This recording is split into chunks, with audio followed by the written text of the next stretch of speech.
everyone, welcome back to my channel. This is Heidi from My Reading Life, and I'm here today to start a weekend reading vlog. It is November the 14th, a Friday.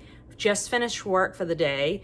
I've got a little bit of natural light left, and so I thought I would film this introductory clip to tell you what I'm going to be working on this weekend. It has been a very slow start to my reading for November. After coming off that very successful reading month in October, my reading has slowed way down. It's been very busy at work. There's been other things happening that have made life very busy.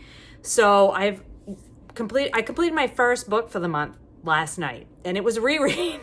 And it was the Book Naturalist Book Club pick for November. It was Braiding Sweetgrass. So I completed a book finally, but it's, a reread, so it doesn't count in removing a book from my physical TBR or anything like that. So I have a bunch of books on the go. So let's talk about what I will be working on this weekend.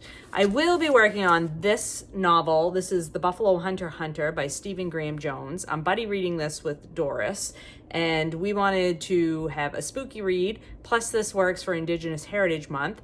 So Stephen Graham Jones is a Native American. This is a sort of literary horror novel based on Native American history in the United States. And where am I? I am only on page 120, and this is a over 400 page book. So I need to make some progress in this. I'm enjoying it very much. I will say, Stephen Graham Jones is the kind of writer, I really enjoy his writing. I read The Only Good Indian, which I thought was brilliant. And this is equally well written, but it is not an easy read. And this is a book that requires you to pay attention to what the author is doing. So that's why I think I am moving more slowly than I normally would with, say, a novel, because I'm really wanting to pay attention when I'm reading this one. So there's that one. I'm also buddy reading The Wright Brothers by David McCullough. This is my buddy read with my nonfiction buddy readers, Doris and Patrice and Karen.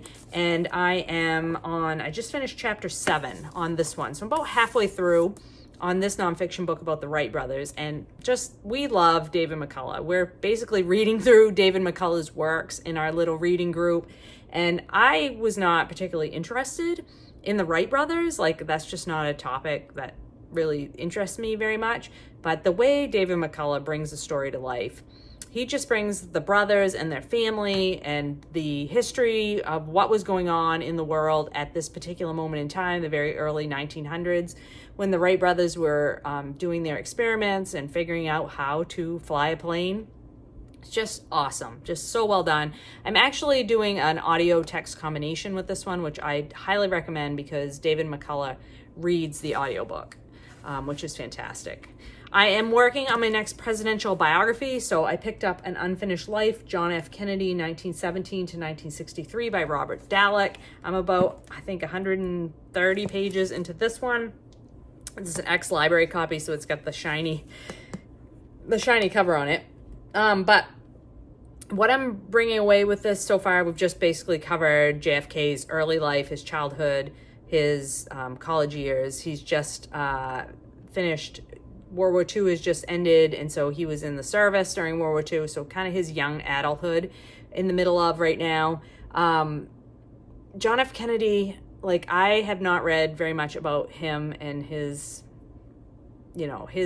history. So all I know about him is basically, his assassination and sort of pop culture references.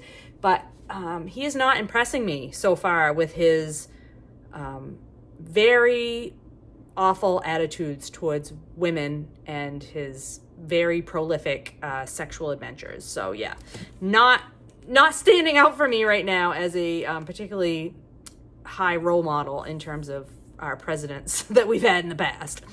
And then I will be starting my book for my 10 Before the End TBR Takedown Challenge. I spun my wheel and came up with Zinky Boys, Soviet Voices from the Afghanistan War by Svetlana Alexievich.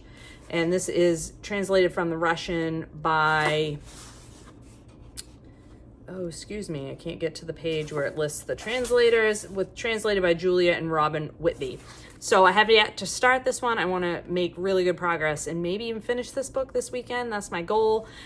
So yeah, those are the ones that I'm going to be concentrating on. I do have an audiobook that I'm working on, and that is a romance novel, which I'm buddy reading with Katie and Doris, and that is the 4th book in the Mary Bailow series we've been working on. Remember When is the name of it. And so I haven't had any time to listen to that this week, so I have made no progress with that one, but maybe I will work on that one this weekend as well. So that's what's on the slate for books that I'm reading. Oh, almost forgot. The book that I am certainly going to finish this week is the buddy read that I'm working on with Sean from Sean Breeze Books, and that is Cold Fish Soup. I will put a picture up here because that is an ebook that I'm working on, and I have one essay left to read in that essay collection. So that one will certainly be completed this weekend. So that's where we're at to start the weekend. Let's see how we get on.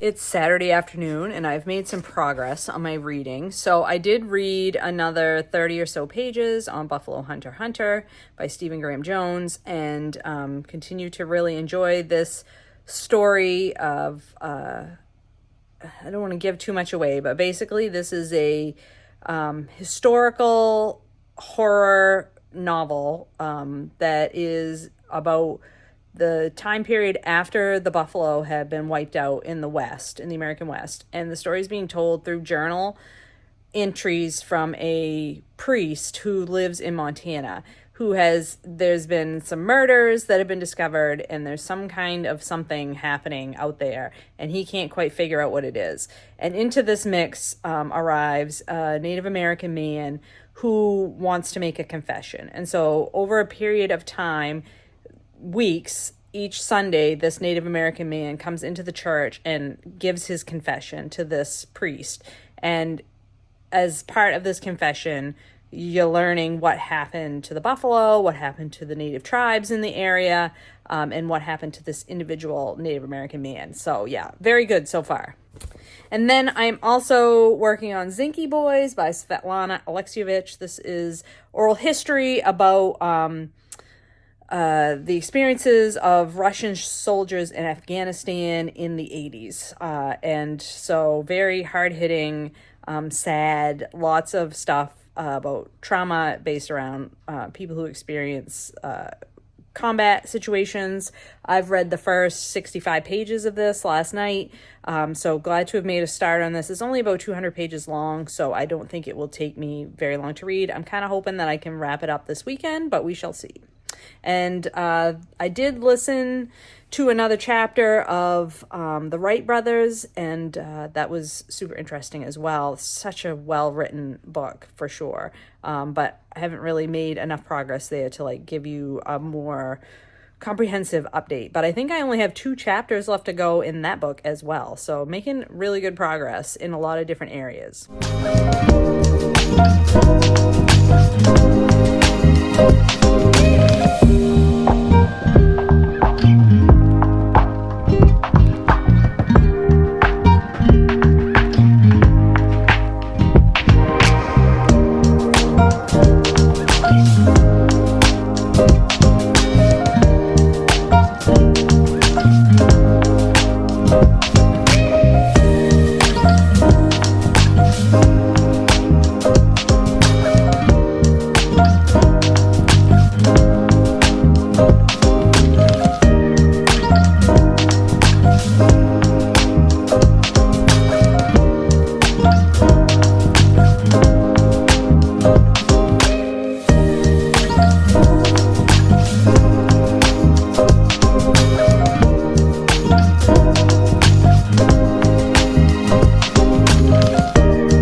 Monday at lunchtime, and I just wanted to check in on my reading. I have been making some progress.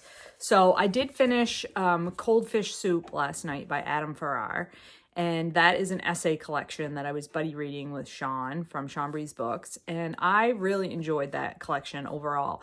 It's quite humorous. I think I had mentioned in a previous video that the author's style reminds me a lot of David Sedaris, very self-deprecating humor, and also like making jokes about things that are, difficult or morbid or things like that. So in some cases, his jokes might seem in poor taste, but I guess it's the 12-year-old in me. I found them amusing. But he does deal with a lot of mental health issues and things like that, particularly in himself and in his family. So just be aware of that and maybe look up what the book is about before you tackle it yourself if you're interested. It takes place, all of the essays take place in Great Britain. He is from Great Britain, and he's talking about an area of the coast from a little coastal village named Withersea. And I just found it delightful. So I did think that because we read the collection really slowly, one essay per week over time, I think that was a way for me. One of the reasons I enjoyed it so much was because we took our time with it, because I think that it would be a collection that if you read it all like back to back to back really quickly, they might blend together, and the overall impact might be lessened if you didn't sort of spread it out and read it over time. So that would be my one piece of advice with that. But I thought it was a really great collection, and Sean and I are going to pick up, he's got another collection that came out in 2025, I believe, and we're going to pick that up sometime next year and check that one out as well. So recommend Cold Fish Soup. I have been making good progress on Zinky Boys, Soviet Voices from the Afghanistan War by Svetlana Alexievich. This is oral history, collecting stories from people, soldiers and support staff, nurses, other civilians who were sent to Afghanistan during the 1980s. The soldiers were mostly young men between the ages of 18 and 20. So a lot of really horrible things described in this book. Not just the killing that happens during war, but really bad injuries and disabilities because of war injuries, and then people who came home and were not recognized for the service that they had performed because the Soviet Union basically did not tell their public what was going on. There was no information provided. It was not documented in any way. And so when these soldiers would come back, or these women would come back from war, people looked on what they had done disdainfully. They didn't really know. It's really awful. I have only about, I think, 40 more pages left to go in this one before I finish it.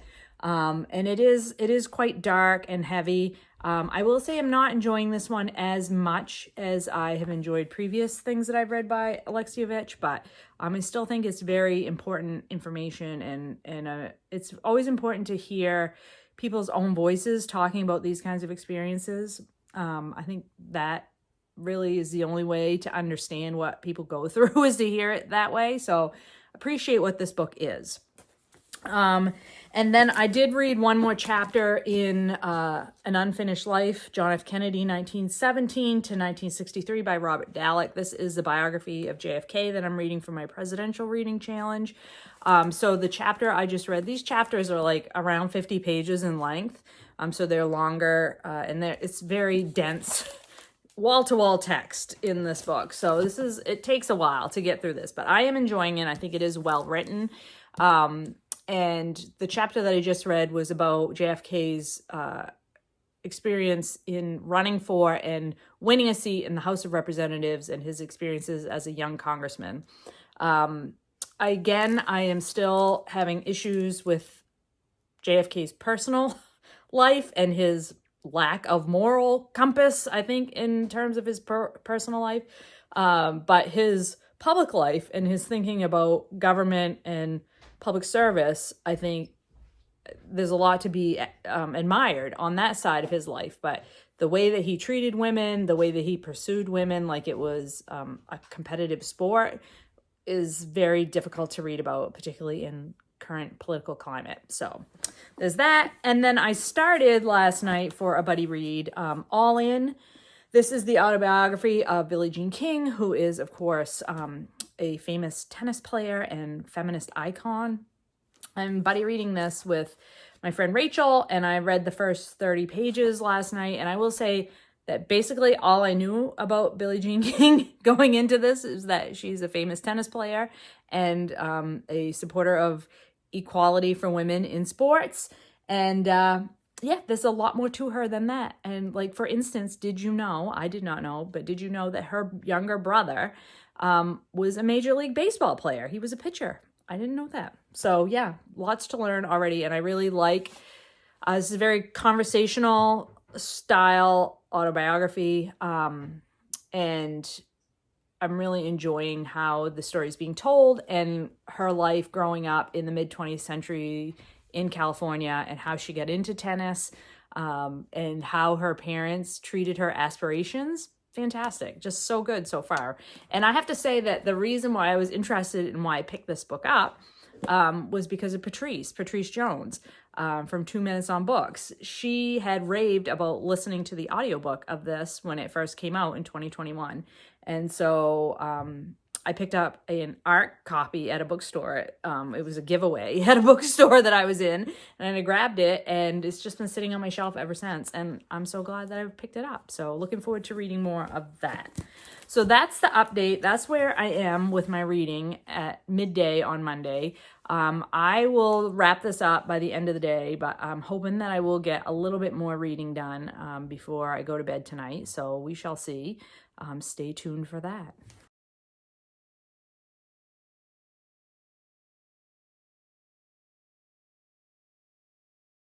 Let's finish this weekend reading vlog up. It is Tuesday morning, and I did get a little bit more reading done last night, Monday night. So I did read one more chapter in The Wright Brothers by David McCullough. So I finished chapter 10 and just continue to really enjoy this. I think I have one chapter in the epilogue left now to read, or maybe 2 chapters, I can't remember.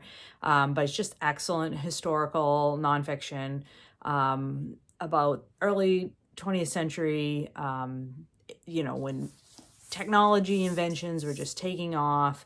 The Wright brothers are very compelling characters to read about, really amazing family. They're amazing individuals.